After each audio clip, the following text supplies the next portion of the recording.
제가 오늘 함께 읽는 본문은 우리가 언젠가 한번 나눈 말씀이긴 하지만 오늘 예배 끝나고 우리 모일 전파사 모임에서 오늘 또 이 주제를 가지고 함께 나눌 말씀입니다. 제가 많은 설교를 했지만 특별히 이 본문은 복음 중의 복음입니다. 예수님의 마음을 우리가 가장 깊이 알 수 있는 그런 말씀이기도 합니다. 우리가 살면서 리딩하면서 하는 게 참 많습니다. 읽어내야 되는 게 많습니다. 책도 읽어야 되지만 신문도 봐야죠. 또 하늘을 쳐다보며 오늘 날씨가 어떨까 하며 그런 것도 읽어야 되고, 내 비즈니스를 보면서 내 경제 상태도 읽어야 되고요. 또 사람 마음도 읽어야 됩니다. 리딩 해야 되는 게 참 많은데 우리가 참 어려운 거는 나는 그대로 봤습니다. 그냥 그대로 읽고 내가 이해했습니다. 하지만 세상에 해석이 없이 이해되는 건 아무것도 없습니다. 모든 것 나는 그대로 봤다 하지만 내가 가진 경험이나 내가 공부하는 백그라운드나 내가 가지고 있는 문화에 의해서 해석을 하게 됩니다. 사람마다 의견이 다르게 됩니다. 그런데 이스라엘 백성이 가장 소중하게 생각하는 게 법입니다. 율법이라고 부릅니다. 그래서 이 법을 연구하는 법학자들, 율법학자들, 사두개파 사람들, 서기관들을 그들에게 최고의 권위를 제공해 줍니다. 그런데 이 법에 대해서 해석을 하는 사람들이 참 최고의 권위를 받는데 예수님께서 이 땅에 오셔가지고 이들을 만나면서 느낀 게 맨 처음 시내산에서 1400년 전에 모세를 통해 받았던 이 법이 1400년 후에 예수님께서 만난 사람들에 의해서 어마어마하게 왜곡이 되어 있다는 겁니다. 이 1400년이라는 이 시간을 지나면서 이게 뒤틀려지고 왜곡되어졌는데 예수님께서 이걸 바로잡으려고 말씀을 하니까 이 법을 전공한 사람들이 예수님 보고 당신은 법 폐기론자라고 누명을 씌웁니다. 예수님께 나는 법을 폐기하러 온 사람이 아니라 이걸 완성하러 온 사람이요. 이 법의 1.1획이라도 땅에 떨어져 없어지지 아니할 것이다. 그리고 다 이루어질 것이다 말씀하셨습니다. 예수님께서 십자가에 못 박혀 돌아가시며 마지막 남긴 외마디 한마디도 다 이루었다 했습니다. 법 중에 지극히 작은 하나라도 버리고 업신여기고 그렇게 가르치면 천국에서 지극히 작은 자로 여김을 받을 것이라 이렇게 말했습니다. 그래서 이 법을 두고 해석과 해석이 대결을 했습니다. 이게 복음서입니다. 예수님은 오늘 우리가 이 산상수훈의 5장, 6장, 7장 마태복음의 말씀은 이 법에 대한 재해석을 하는 말씀인데 예수님께서 6개의 반복되는 구절들을 말씀합니다. 너희가 뭐뭐라고 들었지만 내가 너희에게 다시 말하노니 너희가 1400년 동안 이렇게 들어왔지만 내가 지금 너희에게 다시 말해준다는 겁니다. 살인하지 말라 이렇게 너희들 들어왔지만 형제에게 노하고 형제에게 나가라 하는 자가 살인하는 것이라고 교정해 줍니다. 너희가 간음하지 말라 이렇게 들어왔지만 마음에 음욕을 품는 것 이것이 바로 간음이다 라고 예수님이 교정해 줍니다. 아니 그러면 예수님 여기 걸려 넘어가지 않을 사람이 어디 있어요? 맞습니다. 세상법은요 행동의 결과를 가지고 정죄를 합니다. 물증이 있어야 됩니다. 증인이 있어야 됩니다. 행동이 보이는 결과가 반드시 있어야 됩니다. 물론 정상 참작이라는 게 있지만 그건 하나의 참고사항일 뿐 우리 세상의 법은 모두 다 행동의 결과를 가지고 판단을 합니다. 그런데 하나님 법은 그렇지 않습니다. 하나님 법은 우리 마음에 있는 행동의 동기를 가지고 판단합니다. 이미 행동을 하기 전에 아직 행동도 하지 않았는데 마음속에 있는 동기가 있습니다. 나 이런 마음 때문에 이런 행동을 한 게 있습니다. 배고파가지고 빵 하나를 훔친 건 배가 고팠기 때문에 동기 때문에 빵을 훔친 겁니다. 여하튼 이 동기를 가지고 하나님 법은 판단을 합니다. 그래서 나가라 형제에게 바보라 이렇게 말하는 사람 벌써 그걸 가지고 살인이라고 예수님께서는 규정해 주는 겁니다. 여기 걸려 넘어가지 않을 사람이 한 사람도 없습니다. 그런데 서기관과 바리새파 율법학자들의 기준은 행동의 결과였기 때문에 자기의 의로 법을 지키고 해석하려고 했습니다. 내가 이렇게 행동을 했다는 것. 그래서 거기에 맞는 옷을 입어야 되고 정해진 음식을 먹고 정결규례에 따라 손을 씻어야 되고 정해진 날에는 절대 하지 말아야 되고 이런 행동의 결과들이 매우 중요했습니다. 근데 예수님께서는 행동의 동기로 하나님께서는 제정하신 법은 판단되기 때문에 어느 누구도 이거를 지킬 사람이 없다는 겁니다.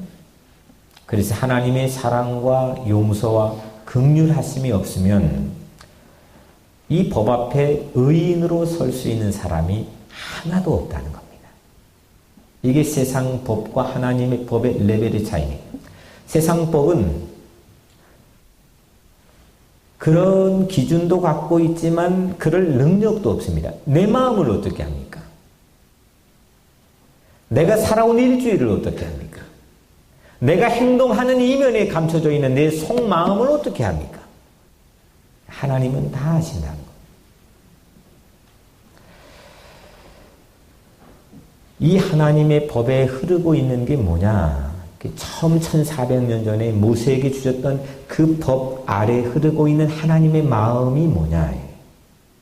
이걸 길어 올려서 이걸 복원해 놔야 됩니다. 이게 예수님의 하신 일이었습니다. 이집트에서 430년간 노예였을 때 이스라엘 백성들이 어떻게 사신지 여러분들 아시죠? 피라미드 지었습니다. 큰 태양신, 라라고 불렸던 태양신의 우상을 조각하고 만들고 그거를 수천 명이 끌어날렸습니다. 억지로, 선택이 아닙니다. 억지로 그 앞에서 일제시대 때 우리가 신도 참배했던 것처럼 억지로 그 태양신 라 앞에 모두 다 벌벌 떨면서 우상을 만들고 절을 해야 됐습니다. 근데 하나님께서 법을 만들어 주셨는데 첫 번째 조항에 나 외에 다른 신을 두지 말라. 우상을 무엇이든지 새겨 만들지 말라. 이거는 우리를 올가매는 그런 구속이 아니라 그들에게는 이 법을 처음 받았던 사람들에게는 희열이 있는 그런 혁명이고 감사였습니다. 한 번도 쉬지 못했던 휴일이라고는 상상도 못하는 사람에게 일주일에 꼬박꼬박 공휴일을 정해줘서 쉬라는 겁니다. 이거는 기가 막힌 법인 겁니다. 이집트 군인이 내 누이를 유린하고 또 아무나 잡아 죽여도 눈 하나 깜짝하지 않고 문제될 것 없는 사회에서 절대로 함부로 강자가 힘이 있다고 해서 살인하지 말라는 겁니다.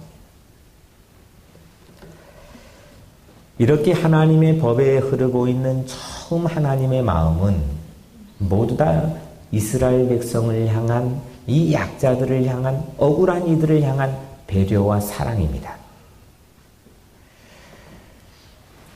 근데 서기관, 이 법학자들, 또 이 법을 전문으로 해석하기 위해서 공부한 사람들이 사랑을 싹 빼버리고 껍데기만 남겨놨습니다. 그리고 왜곡했습니다. 그런데 이 법 안에 담겨 있는 것은 하나님의 사랑이라는 겁니다. 이 법에서 길어 올릴 수 있는 하나님 마음, 이 하나님의 사랑인데, 그러면 구체적으로 오늘 본문을 끄집어내서 구체적으로 어떻게 해서 하나님의 사랑과 배려가 이 법 안에 담겨 있는지를 한번 살펴보려고 합니다.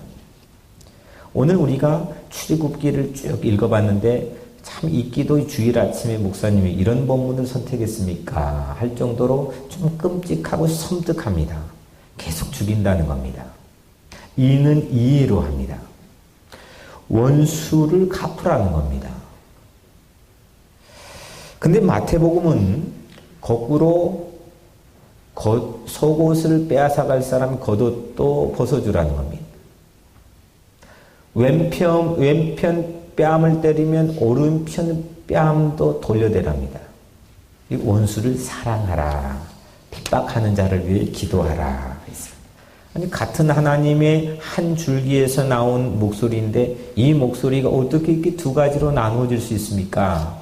이거 어떻게 선택해야 됩니까? 한쪽은 사랑이고 한쪽은 복수인데, 어떤 이는 이거를 설명하는데 발전적 개념으로 설명합니다. 이 구약에 있는 논리가 발전했다는 겁니다.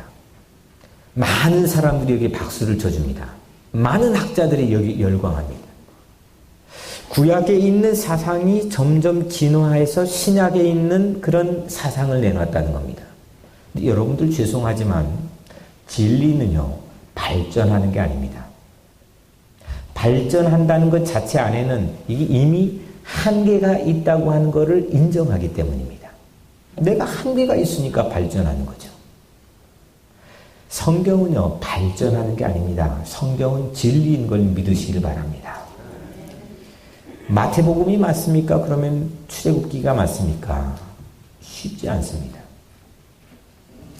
2세기의 마르시온, 지금 역사상 가장 커다란 강력한 이단 집단이었던 마르시온은 우리 한쪽 포기하자, 우리 구약을 정경으로 읽지 말자 했습니다. 왜냐? 구약에 나오는 하나님은 저급한 하나님, 복수에 불타는 하나님, 그래서 우리 구약을 인정하지 말자 해서 큰 호응을 받았습니다. 지옥이 없다, 이런 논리와 같습니다. 반대로 많은 전쟁 옹호론자들이 한 대 맞으면 한 대 때려줘야 된다는 겁니다. 그래야 공의가 산다는 겁니다. 그래서 출애굽기에 손을 들어줍니다. 11세기 십자군 전쟁도 이 출애굽기 본문을 근간으로 전쟁에 나갔습니다. 이라크의 전쟁도 많은 사람이 성경에 손을 얹고 이 출애굽기 본문에 근거하여 전쟁에 나갑니다.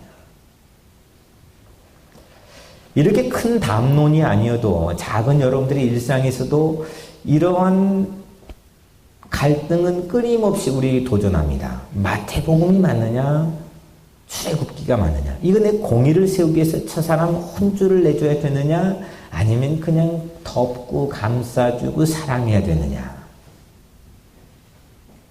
마태복음이 맞습니까? 출애굽기가 맞습니까? 그런데요, 성경은 보편적 진리이면서도 수신인이 정해져 있는 경우가 참 많이 있습니다. 특별히 예수님의 비유는 수신인을, 청취자를 잘못 파악해서 읽으면 이건 전혀 다른 의미가 될 때도 있습니다. 아내들아, 남편에게 순종하라. 이거 아내에게 주신 말씀입니까? 남편에게 주신 말씀입니까? 누구에게? 아내에게 주신 말씀인데 누가 좋아하죠? 남편이 좋아해요. 이거 가지고 남편이 아내에게 이렇게 얘기합니다. 남편들아, 아내 대할 때에 교회를 섬기듯 대하라. 이 말씀 누가 읽어야 됩니까? 아내들아 했어요. 누가 읽어야 돼요? 아내가 읽어야죠. 남편들아 했으니까 남편이 읽어야죠. 근데 이거 누가 좋아해요? 우리 여성교 회원들이 최고 좋아하는 말씀이에요. 이걸 가지고 집안으로 갑니다. 자녀들아 했는데 자녀들은 하나도 관심 없습니다. 부모들이 최고 많이 읽습니다. 각자의 수신자에 맞는 하나님이 주시는 말씀이 있는데 전혀 엉뚱한 걸 가지고 있게 됩니다. 오늘 우리 마태복음 5장에 나와 있는 이 마태복음 수신자가 누구냐? 이 사람들은 뺨을 맞은 사람입니까? 때린 사람입니까? 뺨을 맞은 사람이에요. 고소를 당한 사람입니까? 고소한 사람입니까? 고소를 당한 사람. 억지로 1마일을 가야 되는 사람. 이 사람들이 오늘 마태복음의 수신자들입니다. 뺨을 맞은 사람, 고소당한 사람, 억지로 1마일 가야 되는 사람. 이 사람들이 가해자입니까? 피해자입니까? 이 사람은 피해자예요. 맞고 끌려가고 억지로 해야 되는 것, 이거 피해자입니다. 힘이 없는 약자들에게 주시는 말씀이에요. 마태복음은 그래서 가해자를 보복하려고 마음에 창을 숨기고 살지 말고 이 가해자를 사랑으로 용서해봐. 괜찮아 해봐. 이렇게 피해자에게 주신 말씀입니다. 그러면 출애굽기의 수신자가 누구냐? 출애굽기의 수신자는 사람을 때려가지고 죽인 사람입니다. 그리고 유괴한 사람입니다. 납치한 납치범입니다. 노예를 때려서 무고하게 죽인 사람입니다. 그리고 임신한 여인을 무자비하게 때려 죽인 사람입니다. 이 사람들이 가해자입니까? 피해자입니까? 가해자예요. 반대로 출애굽기는 가해자에게 해주시는 말씀인데 출애굽기는 피해자에게 책임을 지고 갚으라. 무책임하게 방관하지 말고 네 양심에 찔리는 대로 그걸 갚으라. 책임을 지라. 이 말씀입니다. 예를 들어 제가 우리 성도 누군가에게 피해를 입혔습니다.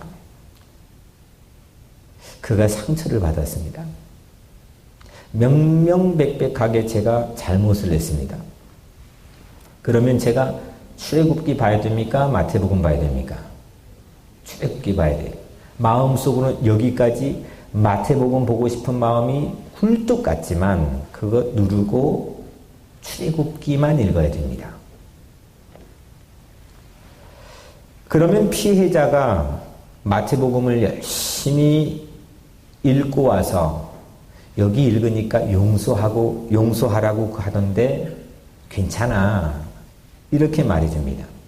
한쪽에서는 책임지겠다 하고 한쪽에서는 괜찮아 용서한다 하고 이것 때문에 소리가 높아져서 싸운다면 그건 그럴 리는 없겠지만 그 근사한 싸움 되지 않겠습니까?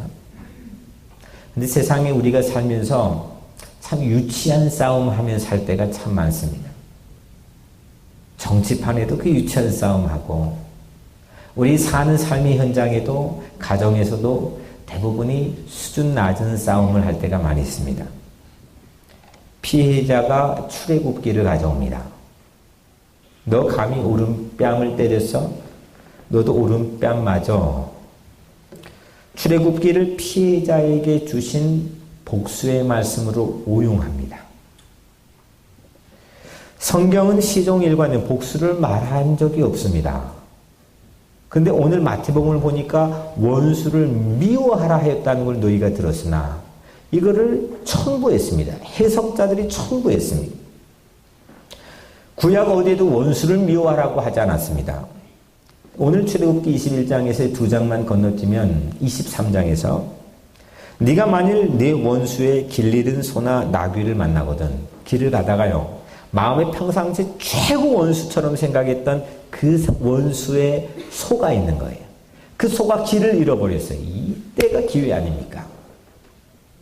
근데 그렇게 만나거든 그 사람에게로 돌려주며 내가 만일 너를 미워하는 자의 나귀가 짐을 싣고 엎드러짐을 보거든 내가 정말 미워하는 사람이 있었어요. 그 미워하는 사람의 나귀가 무거운 짐을 싣고 가다가 넘어져 버렸어요. 이런 상황이 내 눈앞에 펼쳐진다면 삼가 버려두지 말고 그를 도와 짐을 부리울지니라.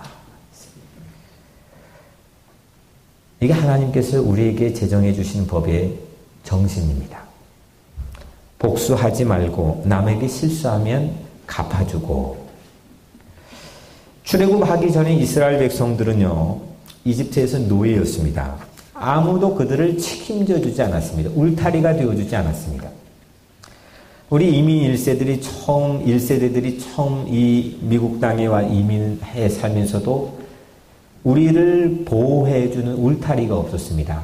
저는 경험해보지 않았지만 지금은 보호해주는 한인 단체들도 얼마나 많고 교회들도 얼마나 많고 또 옆에 이웃들도 얼마나 많고 그들이 만들어놓은 삶의 시스템과 구조들이 얼마나 많습니까? 1902년도에 처음 사탕수수밭이 이민 온 그 우리 선조들, 1905년에 배 타고 처음 미 대륙에 떨어졌던 이민자들, 제가 지금 만난 가장 오래된 1952년도에 제 이전 교회에서 52년도에 그림을 그리던 분이 처음 뉴욕 땅에 이민 온 분. 그분들이 무슨 울타리에 보호를 받고 살았을까? 우리는 상상도 못할 일들을 아마 그분들은 경험했을 겁니다. 이스라엘 백성들도 그런 시기가 있었습니다. 매 맞다가 죽어도요, 아무런 문제가 없었습니다.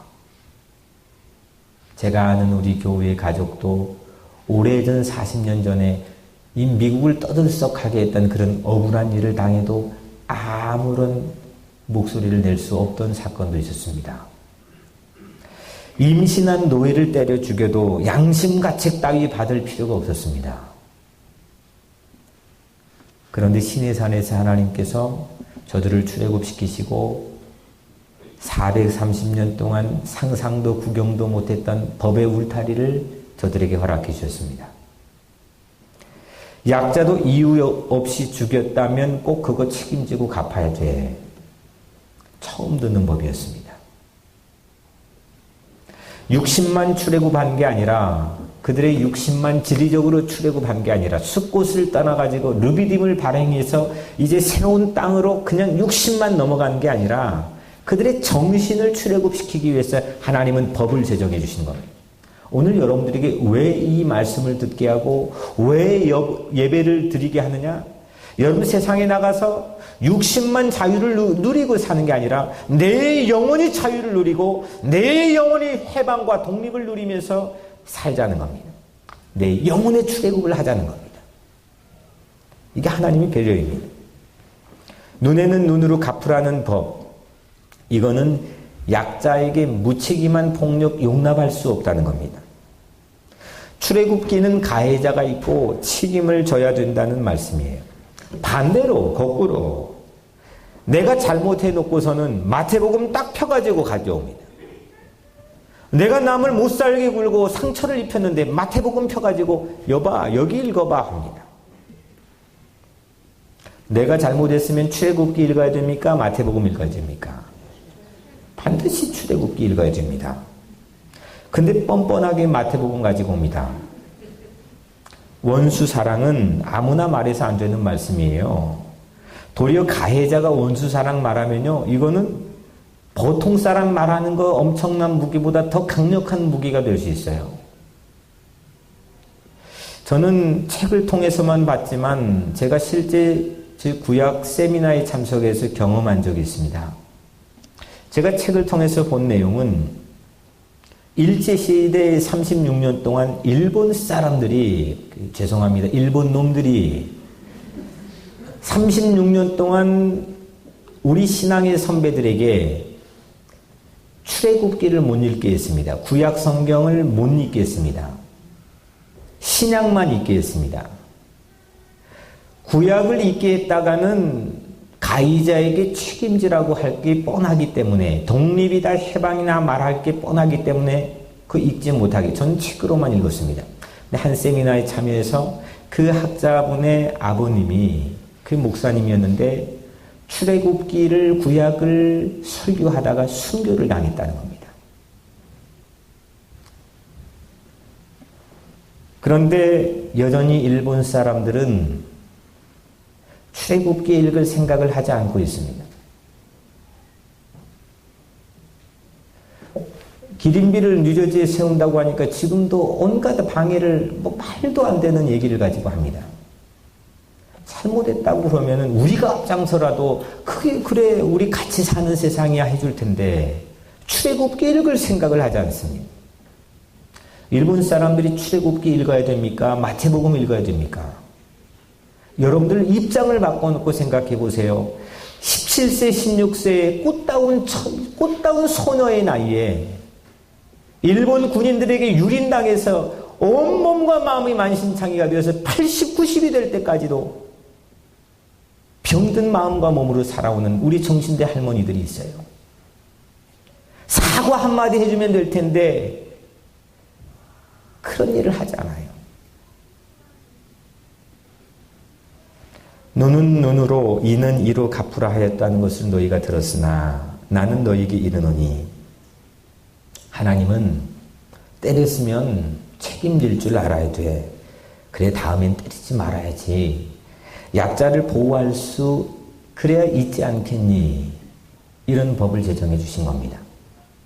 우리같이 연약한 이민자로 살아가는 삶에게 이런 법의 하나님의 울타리는 매우 소중한 겁니다.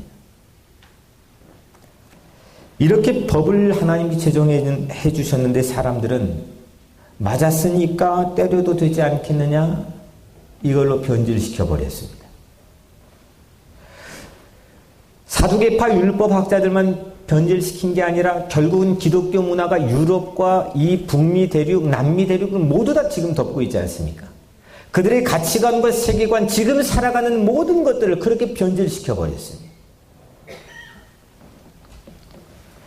성경이 복수를 마치 합법화하는 것처럼 교묘하게 바꿨습니다. 그래서 눈에는 눈으로, 이에는 이로 이 말씀을 재해석해서 예수님께서 완성해 주신 것이 원수를 사랑하라입니다. 약자를 사랑하고 출애굽기는 약자를 사랑해주고 마태복음은 원수를 강자들을 사랑해주고 그래야만 모든 악의 사슬을 끊고 복수의 사슬을 끊고 참다운 하나님의 나라를 만들 수 있다고 하는 게 하나님의 의도였습니다. 그래서 출애굽기도 사랑이고 마태복음도 사랑인 겁니다. 성경은 온통 읽으면 다 사랑인 겁니다. 출애굽기를 재해석한 예수님께서 재해석한 이 마태복음의 말씀 1400년이 지난 다음에 다시 재해석해 주신 이 마태복음의 산상수훈의 말씀 예수님께서 이 말씀을 하신 다음 2000년이 지났는데 오늘 이 부족한 종을 통하여 여러분들에게 전하는 이 말씀을 우리가 깊이 묵상해야 됩니다. 먼저는 원수 사랑에 앞서서 내가 누구를 사랑할 거냐 책임질 거냐 이거 앞서서 첫 번째 꼭 해야 될 일이 있습니다. 나 자신을 살펴야 됩니다. 내가 가해자인지 내가 피해자인지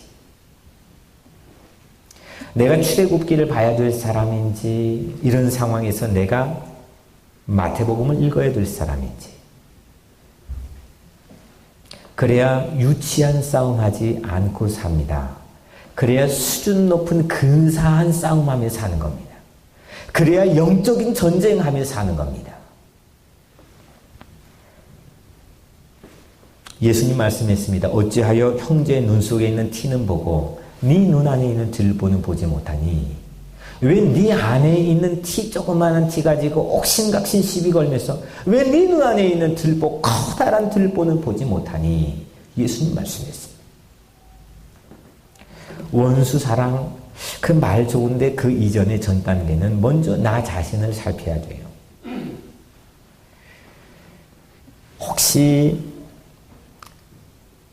먼저 내 눈에 들보가 있는지 깨달아 혹시 상대가 아니라 내가 원수인지도 생각해 봐야 돼요. 자기를 아는 사람이 되어 예수님처럼 원수도 사랑할 수 있게 되기를 주의 이름으로 축복합니다.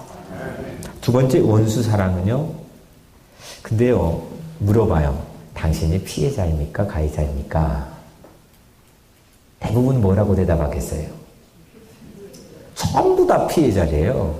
예. 부부싸움을 했어요. 제 앞에 왔어요. 물어봐요. 누가 먼저 했어요? 누가 피해자예요? 다 자기가 피해자예요. 대부분이요. 근데 원수 사랑은 복수의 기회가 옵니다. 이 왔을 때 기꺼이 관용을 베푸는 건데, 만약에 피해자라면 마태복음을 방관하지 말고 읽어야 된다는 겁니다. 이게 크리스찬입니다. 피해자라고 말하는 걸로 끝나는 게 아닙니다. 그 마태복음을 펴들고 출애굽기 읽고 싶은 마음이 막 여기까지 굴뚝같이 막 채워지는데, 예수님이 말씀했으니까 마태복음 읽고 그 마태복음에 행하는 대로 하면 되는 겁니다. 만약에 나를 분석했는데 내가 피해자였다고 가정해 본다면 그때부터 출애굽기 눈들리면 안 됩니다. 그 경박한 수준입니다. 마태복음만 보는 것이 신앙입니다. 원수가 내 오른밤을 딱 쳤어요. 맞는 순간 아찔합니다. 별이 보여요. 막 분노가 치밀어 올라요. 집에 가서도 잠이 안 옵니다. 그때 드디어 복수의 기회를 얻을 때가 있습니다. 그럴 때 왼편 뺨도 돌려댈 수 있는 그런 마음. 원수가 내게 거짓 고소를 걸어가지고 내 속옷을 빼앗으려고 합니다. 억울합니다.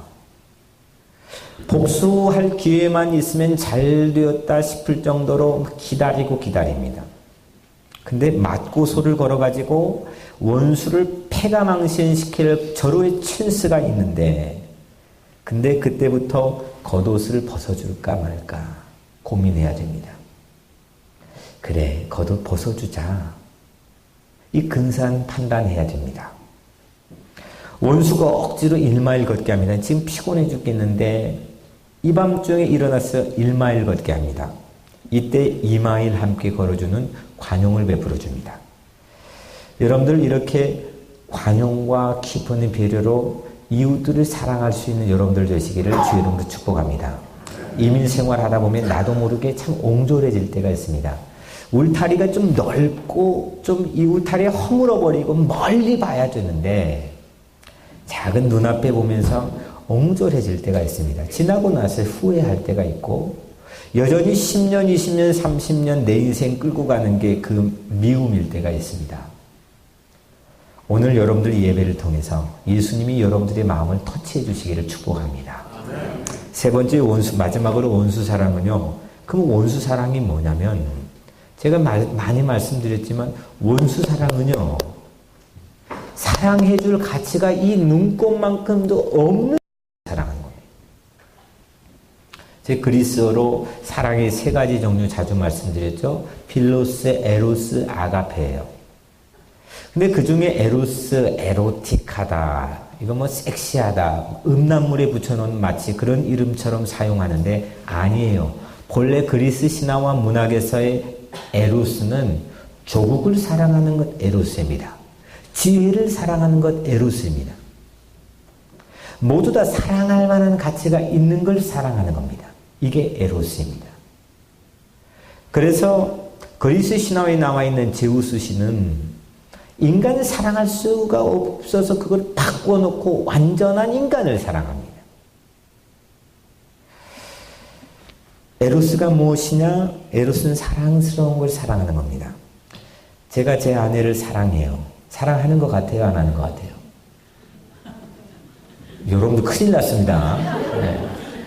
제가 제 아내를 사랑하죠. 제가 제 아내를 사랑하는 거는 뭡니까? 이건 에로스야. 사랑할 만한 가치가 있으니까. 여러분들 보시기에도 예쁘잖아요. 사랑할 만한 가치가 있는 걸 사랑하는 건 다 에로스예요. 애인을 사랑하는 거는 에로스예요. 이 잘생겼으니까 사랑하고, 또 뭐 말씀을 잘하니까 사랑하고, 나를 좋아해 주니까 사랑하고, 다 이거 에로스입니다. 근데 성경의 학자들이 BC 270년경에 70명이 이집트에 모였습니다. 구약 성경을 당시 영어 같았던 헬라어로 번역을 하기 위해서 모였는데 이 사람들이 작업을 하면서 구약을 보니까 구약에 나와 있는 사랑이라는 단어를 자기들이 가지고 있는 용어 가지고 이거를 포함을 시킬 수가 없습니다. 그래서 그때 처음 만든 신조어가 아가페예요. 아가페는 사랑스러운 게 아니라 사랑스럽지 않는 걸 사랑하는 겁니다. 사랑할 가치가 없는 걸 사랑하는 겁니다. 눈꼴시게 미운 걸 사랑하는 겁니다. 내 마음을 흔들어 놓는 걸 사랑하는 겁니다. 우리가 하나님에게 어떤 존재였습니까? 행동의 동기를 판단하신다는 그 하나님 법 앞에서 하나님 보시기에 내가 어떠했겠습니까? 그렇게 잡아다 놔도, 그렇게 사랑해줘도, 그렇게 감싸주고 안아줘도 늘 등을 보이고 배반하고 하나님 마음이 들지 않게 행동하고 살아가는 게 우리 인생 아닙니까? 근데 사랑스럽지 않는, 가치 없는 우리를 사랑해 주신다는 거예요. 그게 아가페예요. 로마서 5장 10절 우리가 원수 되었을 때에, 우리가 하나님에게 원수 되었을 때에 그 아들의 죽으심으로 말미암아 구원을 얻을 것이니라. 하나님은 복수할 수 있을 때 원수를 구원하셨습니다. 이게 바로 아가페의 능력입니다. 사랑할 가치가 없는 것조차도 여러분들 마음에도 있잖아요. 이 사람은 이래서 저래서 나에게 잘해줘서 이득이 되어서 사랑하는데 내 눈에도 차지 않는 그런 사람들, 그런 가족들 있잖아요. 오늘 예배 시간에 끝장내고 가세요. 이 말씀 듣고 예수님의 손이 여러분들의 상한 심령을 터치해서 여러분들을 풍성한 아가페 사랑을 가지고 세상에 나가시기를 주의 이름으로 축복합니다. 그런 사람 들어가야 살아나는 거 아니겠습니까? 그런 사람 들어가야 새로운 길이 열리는 거 아니겠습니까? 사랑하는 성도 여러분, 마태복음 5장 48절 하늘에 계신 너희 아버지 온전하신 같이 너희도 온전하라. 오늘 마지막 절 말씀인데 그리스어로 호스, 이거는 처럼, 같이 이런 뜻입니다. 하나님처럼, 예수님처럼 너희도 온전하라. 세상에 가장 훌륭한 건 롤모델을 찾는 겁니다. 최고의 모델을 찾아서 그대로 카피하고 그대로 패러디 당하고 그대로 모방하는 사람이 성공하는 겁니다. 우리 최고의 롤모델이 누구입니까? 조 목사요. 천만에요. 저 바라보면 다 죽는 겁니다. 하나님 바라봐야 됩니다. 예수님 바라보고 예수님처럼, 하나님처럼 그 사랑 가지고 살아가는 겁니다. 그 사랑 가지고 살아갈 때 여러분들의 마음이 행복해지고 기름져지는 겁니다. 출애굽기는 강자에게 책임을 묻고 약자를 보호하시는 하나님의 철저한 약자 사랑의 말씀이라면, 마태복음은 사랑할 이유가 없는데도 원수를 사랑하시는 주인 사랑의 말씀입니다. 이것도 사랑, 저것도 사랑.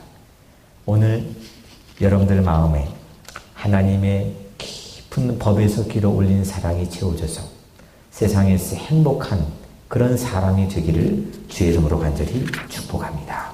기도하겠습니다.